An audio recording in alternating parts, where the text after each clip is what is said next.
ಮಳೆಗೆ ಕುಸಿದ ರಾಷ್ಟ್ರೀಯ ಹೆದ್ದಾರಿ, ಡಿಬಿಎಲ್ ವಿರುದ್ಧ ಆಕ್ರೋಶ.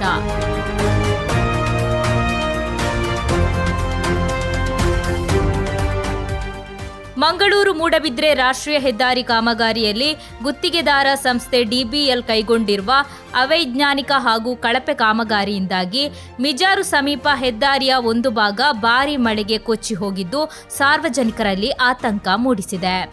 ಸ್ಥಳೀಯರ ಆರೋಪದ ಪ್ರಕಾರ ರಾಷ್ಟ್ರೀಯ ಹೆದ್ದಾರಿ ನಿರ್ಮಾಣಕ್ಕೂ ಮುನ್ನ ವೈಜ್ಞಾನಿಕ ರೀತಿಯಲ್ಲಿ ಸರ್ವಿಸ್ ರಸ್ತೆ ನಿರ್ಮಿಸದೆ ನೀರು ಹರಿಯುವ ದೊಡ್ಡ ಸೇತುವೆ ಅಗತ್ಯವಿದ್ದ ಸ್ಥಳದಲ್ಲಿ ಅತಿ ಚಿಕ್ಕ ಮೋರಿ ನಿರ್ಮಿಸಲಾಗಿದೆ. ಇದರ ಪರಿಣಾಮ ಮಳೆ ನೀರು ಸರಾಗವಾಗಿ ಹರಿಯದೆ ರಸ್ತೆಯ ಅಡಿಭಾಗ ಕುಸಿದು ರಸ್ತೆ ಹೊಂಡವಾಗಿ ಮಾರ್ಪಟ್ಟಿದೆ.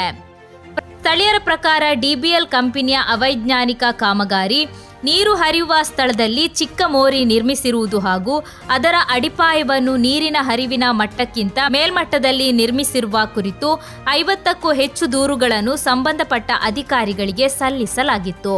ಆದಾಗ್ಯೂ ಯಾವುದೇ ಕ್ರಮ ಕೈಗೊಳ್ಳಲಾಗಿಲ್ಲ ಎನ್ನಲಾಗಿದೆ. ಅಲ್ಲದೆ ರಾಷ್ಟ್ರೀಯ ಹೆದ್ದಾರಿ ಇಲಾಖೆಯ ಯೋಜನಾ ನಿರ್ದೇಶಕರು ಕಾಮಗಾರಿ ಆರಂಭವಾದ ಬಳಿಕ ಒಮ್ಮೆಯೂ ಸ್ಥಳಕ್ಕೆ ಭೇಟಿ ನೀಡಿಲ್ಲ ಎಂಬ ಆರೋಪವೂ ಕೇಳಿಬಂದಿದೆ. ಜೊತೆಗೆ ಯಾವುದೇ ಜನಪ್ರತಿನಿಧಿಗಳು ಸ್ಥಳ ಪರಿಶೀಲನೆ ನಡೆಸದಿರುವುದರ ಬಗ್ಗೆ ಸ್ಥಳೀಯರು ಅಸಮಾಧಾನ ವ್ಯಕ್ತಪಡಿಸಿದ್ದಾರೆ.